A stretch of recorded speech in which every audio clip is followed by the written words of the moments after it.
Reka dukomeze n'aya nama yacu. Yego. Hano haba hari uwitwa Dawidi Uwizeyimana muri mwebwe. Yaba yaje? Okay, uriya mugabo w'ingofero. Dawidi, mbere yuko bazi ikibazo cyawe, reka tubanze tuguvivure. Wabaza? Yego. Ugize? Kuki abayisilamu tutaririmba? Yego. Byaba biboneka he muri Bibiliya? Akoze cyane. Twebwe nyine nk'ibisanzwe abayisilamu ntabwo turirimba pe, ubivugisha ukuri, ariko impamvu tutaririmba no muri Bibiliya umbaje igice cyaho twabisanga na Amose 8:3. Genda usome Amose 8:3, urasanga ko impamvu abayisilamu tutagira gute tutaririmba. Reka dukomeze turebe ko n'abandi baba bitabiriye. Baributsa Jean Paul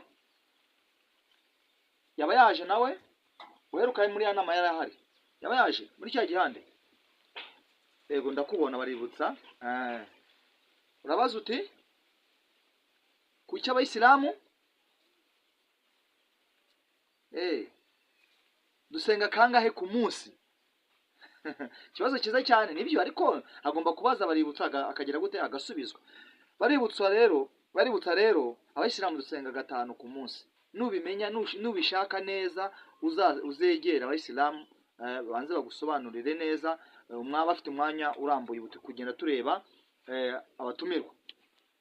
Urakoze cyane Baributsa, nawe reka tumuvivure. Waje ututse Nyamasheke? Okay. Undi yari nde?